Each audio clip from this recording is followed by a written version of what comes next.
Selama 23 tahun Al-Quran diturunkan oleh Allah dari Baitul Izzah kepada baginda Nabi Muhammad SAW secara berangsur-angsur. Apa maksudnya satu malam? Padahal Allah Subhanahu Wa Taala menurunkan Al-Quran dari Baitul Izzah kepada baginda Nabi selama 23 tahun.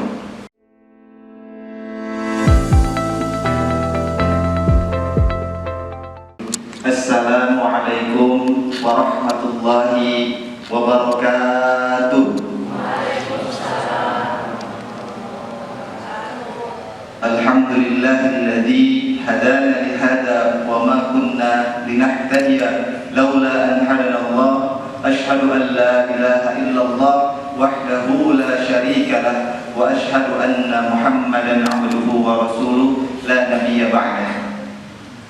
Pertama-tama dan yang paling utama, marilah kita panjatkan puja dan syukur kita kehadirat Ilahi Rabbi, Zat yang Maha Suci, Allah Rabbul Izzati yang senantiasa telah melimpah ruahkan nikmat dan karunia-Nya kepada kita sampai detik ini. Masya Allah, Alhamdulillah, Tabarakallah, kita masih dikumpulkan dalam masjid ini, dalam majelis ini, dalam rangka menunaikan ibadah kepada Allah Subhanahu Wa Taala, dan kita diberikan kesehatan, keimanan yang kokoh, keislaman yang kuat, insya Allah. Bahkan kata Allah Subhanahu Wa Taala, wa in ta'udu nikmatallahi la tusuha, seumpama kita akan menghitung nikmat dari Allah, niscaya tidak akan pernah terhitung, saking banyaknya, saking luar biasa.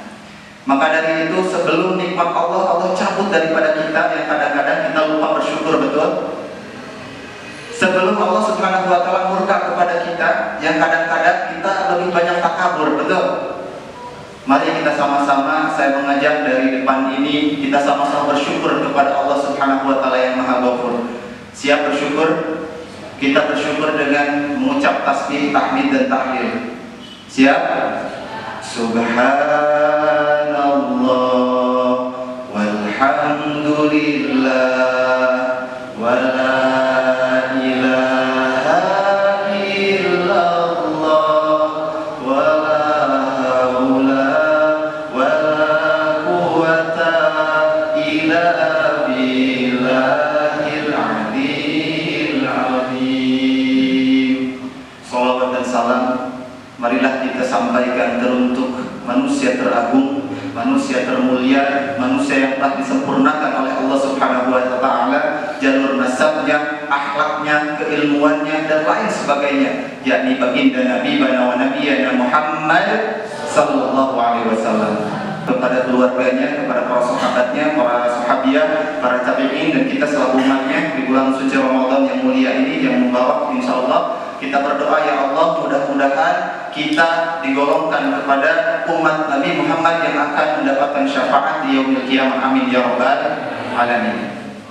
Hadirin kaum muslimin rahimakumullah, yang saya hormati al-mukarram, al-muhtaram, al-mukarramin, para kiai, para alim ulama, para hujjaj, para ustaz wal ustadzah, wabil khusus Kak Guru Ustaz Berry, masya Allah, beliau hadir di sini.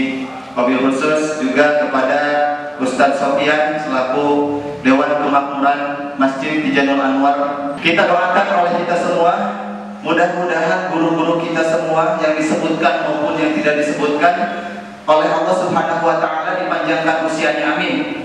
Mudah-mudahan diberkahkan rezekinya, amin. Mudah-mudahan ditambahkan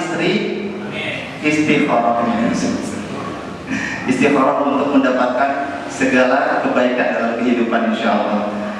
Dan tak lupa yang saya hormati kepada seluruh jajaran pemerintahan, ya, insya Allah, dari mulai jajaran pemerintahan kota, kecamatan, desa, kemudian kampung, RT, RW, dan seluruhnya.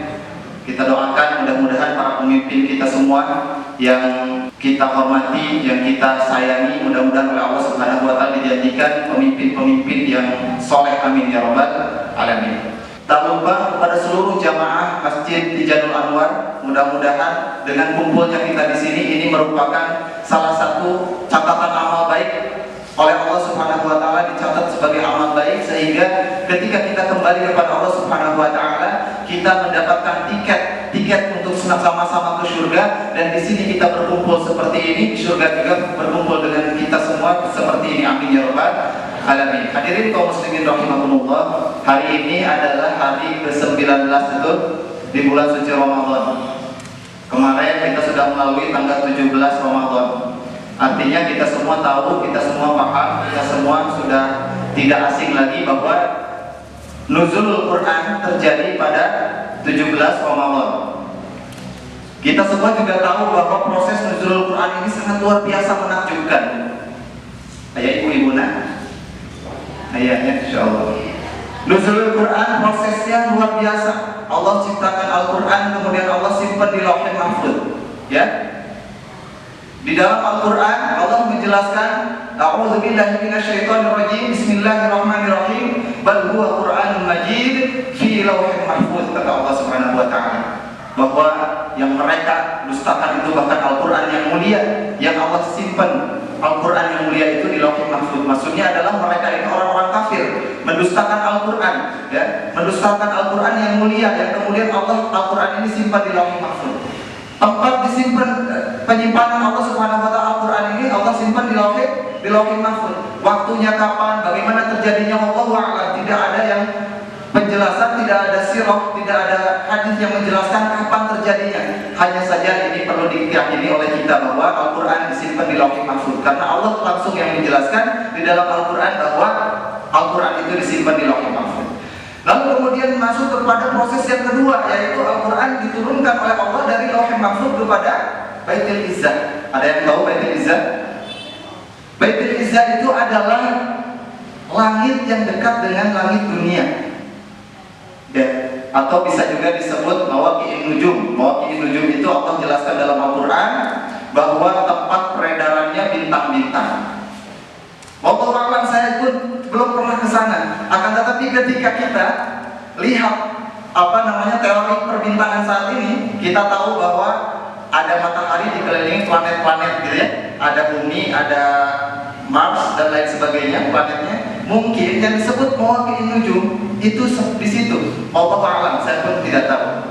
Akan tetapi ini adalah proses penurunan Al-Quran oleh Allah Subhanahu wa taala dari Lauhul Mahfuz kepada Baitul Izzah. Di dalam hadis baginda Nabi Muhammad SAW menjelaskan dari An-Nasa'i dengan sanad hadis yang insyaallah sahih, diriwayatkan oleh Ibnu Abbas radhiyallahu anhu bahwa Al-Quran ini diletakkan di Baitul Izzah, lalu kemudian oleh malaikat Jibril dibawa kepada baginda Nabi Muhammad SAW secara berangsur-angsur. Lalu kemudian ini masuk kepada proses yang ketiga, dari Lauhul Mahfuz tadi ke Baitul Izzah. Kemudian dari Baitul Izzah diturunkan oleh Allah Al-Quran ini kepada baginda Nabi Muhammad SAW secara berangsur-angsur melalui malaikat Jibril. Hadirin kaum muslimin rahimakumullah, selama apa diturunkan Al-Quran dari dari Baitul Izzah kepada baginda Nabi, yaitu selama baginda Nabi diutus oleh Allah menjadi Nabi dan Rasul sampai kemudian beliau meninggal dunia. Ada yang tahu berapa usia baginda Nabi? Berapa? Nah, bervariasi ya. Ada yang 63, 64, Masya Allah. Di dalam sebuah riwayat ada yang menjelaskan bahwa baginda Nabi berusia 63 tahun. 63 tahun usia baginda Nabi, kemudian diutus menjadi Nabi dan Rasul oleh Allah Subhanahu wa taala di usia berapa tahun? 40 tahun. Ya, setiap nabi-nabi pasti diangkat oleh Allah Subhanahu wa taala di usia 40 tahun. Lalu 63 tahun, kemudian dikurangi 40 tahun, berapa Pak? Ada yang jago matematika? Berapa? 23. Selama 23 tahun Al-Quran diturunkan oleh Allah dari Baitul Izzah kepada baginda Nabi Muhammad SAW secara berangsur-angsur sesuai dengan keadaan dan situasi yang dihadapi oleh Rasulullah SAW. Makanya kita mengenal dalam Al-Quran itu ada apa? Asbabun nuzul, sebab turunnya ayat Al-Quran. Walaupun tidak setiap ayat Al-Quran memiliki asbabun nuzul ya. Lalu kemudian Al-Quran juga berupa diturunkan oleh Allah Subhanahu wa taala di dua tempat. Di kota Mekah dan juga kota Madinah. Di kota Mekah itu selama 13 tahun. Kemudian di Madinah 10 tahun. Total semua keseluruhan 23 23 tahun, di Mekah 13 tahun, di Madinah 10 tahun, total 23 tahun Al-Quran diturunkan. Makanya kita mengenal ada Makkiyah, ada Madaniyah. Hadirin kaum muslimin rahimakumullah. Lantas ketika Al-Quran diturunkan oleh Allah Subhanahu wa Ta'ala kepada baginda Nabi dalam masa yang sangat panjang 23 tahun, apa maksud Al-Quran? Syahrul Ramadan alladzi unzila fihi al-Quran hudan linnas. Al-Quran diturunkan di bulan suci Ramadan. Bahkan Allah tegaskan bulan suci Ramadan itu adalah di malam Lailatul Qadar, malam yang penuh keberkahan, kata Allah Subhanahu wa Ta'ala. Bukannya satu malam, apa maksudnya satu malam? Padahal Allah Subhanahu wa Ta'ala menurunkan Al-Quran dari Baitul Izzah kepada baginda Nabi selama 23 tahun. Maka jawabannya Pak, Bu, tadi dari Allah ke Lauhul Mahfuz tidak ada yang tahu kapan terjadinya bagaimana. Lalu kemudian dari Lauhul Mahfuz ke Baitul Izzah, Allah Subhanahu wa Ta'ala menurunkan Al-Quran dalam satu malam, dalam satu waktu, doa wahidah dari kami. Al-Quran itu diturunkan oleh Allah Subhanahu wa Ta'ala dalam satu waktu lengkap, sempurna, tanpa ada yang terpisah-pisah, tanpa ada yang tertinggal.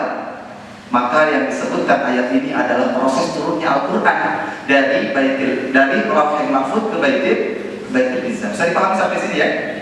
Baik, hadirin kaum muslimin rahimakumullah. Ada pertanyaan lagi Kang Agung.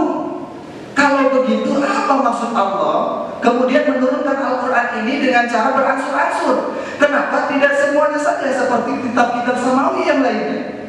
Kita mengenal Taurat, Zabur, ya, Suhuf Ibrahim dan lain sebagainya, diturunkan secara bersamaan, langsung tanpa terpisah-pisah, tapi beda dengan Al-Quran. Maka langsung oleh Allah Subhanahu wa Ta'ala dijawab, hadirin. Al-Quran Allah turunkan ke muka bumi kepada baginda Nabi Muhammad SAW melalui malaikat Jibril beransur-ansur karena Al-Quran mengiringi setiap kehidupan manusia.